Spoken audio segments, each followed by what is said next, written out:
Noche Miller, and this is Rusty. Rusty is a Morgan gelding. He's my main man, my pony. I thought we would use Rusty as an example of how we do a whorl analysis, what we look at, what we look for, and what it can tell us about a horse. Rusty has high double whorls. Hope you can see him right here. There's two of them here, right on either side of his star.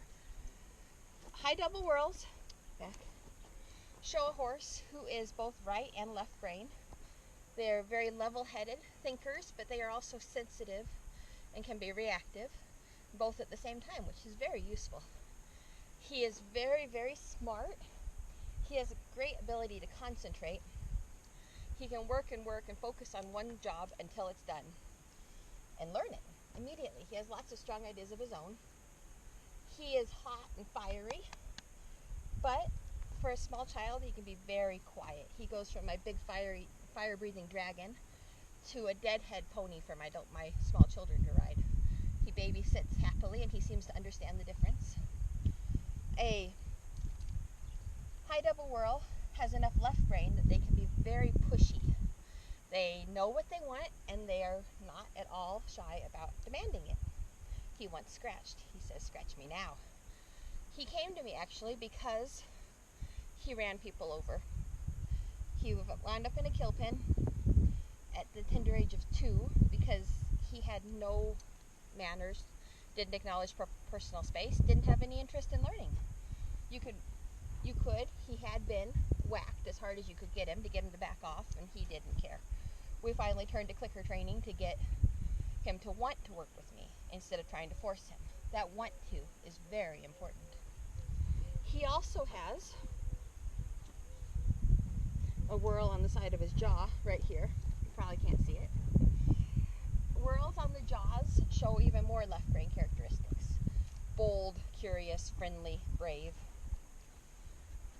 They can be on either side of the jaw. It doesn't matter if it's one or both. They can be up towards the cheek. When we get to the cheek, it is a bit different. There can be some TMJ issues involved, teeth wearing and all that, but when it's on the jaw, it just means left brain. He has very small whorls in the throat latch area. They're small enough not to make a whole lot of difference. He has one whorl on the front of his neck. It's about 3 inches wide, long. You'll notice that he is a bit straight through the neck here. He has a beautifully muscled, nicely curving neck. Let's turn you around so we can see this side, shall we?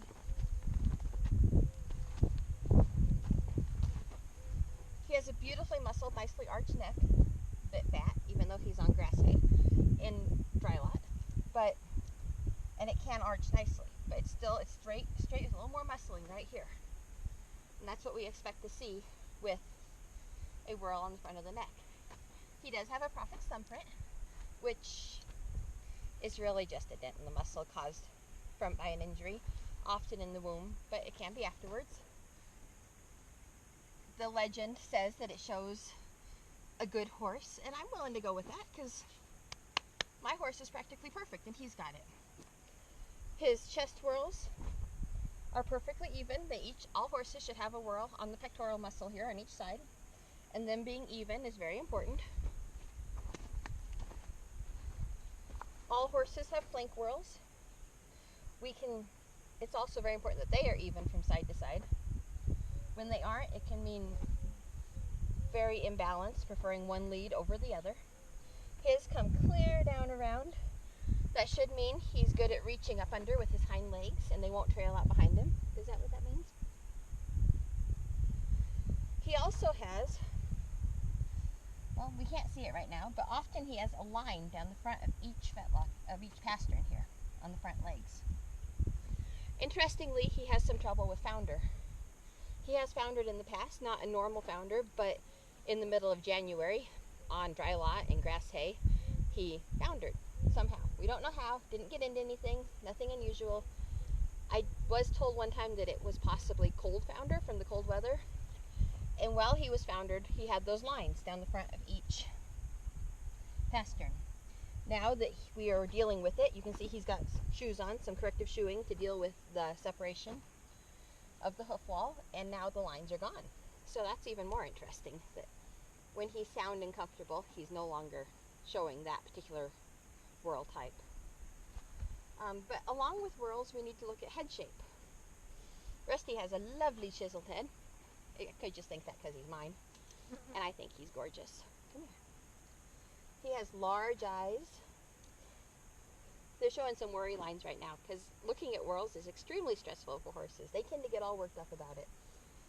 He's trying to hide here. He's licking and chewing. He's stressed. He's dropped, which is also a sign of stress. Often when horses are dropped, it's because they're worried about something.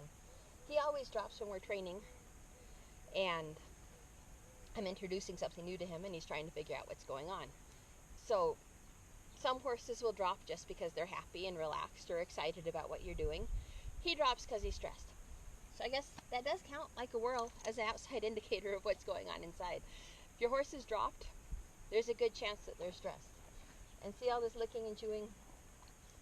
He's worried. He's not thrilled about this. I've upset my horse by trying to show people his whorls. But aside from that, we can see a large, kind eye with worry lines. This is a perfect example of what worry lines look like, another way to tell what our horse is feeling. He has a hint of a moose nose, bold, confident, a nice, soft, relaxed chin, just easygoing, moderately uncomplicated. A good-sized, come here, you're okay. He has a good-sized jowl, athletic, that not necessarily meaning that they can move athletically, but that they can get plenty of air. There's lots of room in there to get air in. And they can go all day without running out of energy.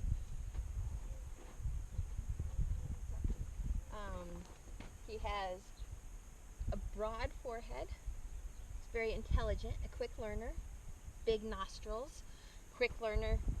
Again, they go with the big jowls, lots of air, they go all day. Nicely shaped ears, they're tippy. Oh, he says don't touch me, thank you. They're very tippy, sensitive, intelligent, energetic, because they come pretty well straight up. It's very energetic. All in all, he's a smart horse, intelligent, quick learner. All means the same thing, doesn't it? Who likes to have his way, is willing to work very hard for you and with you if you're willing to listen to his intelligent, well thought out opinions, which they always are. He gets stressed easily, as you can tell by the dropping and the worry lines over his eyes. And when he does that, when you're riding him, he'll start breathing loudly, won't you? And that's how you know you need to back off a little bit. Explain things more clearly. Let him have time to figure out what's going on. A very good horse who will run people over, but is also capable of being a very good babysitter. High double whorls have a reputation for being great, having great accomplishments in the show ring because of their ability to focus, work hard, intelligent, sensitive, but also bold and confident. And that is my boy Rusty, who likes weeds. Hey, Rusty.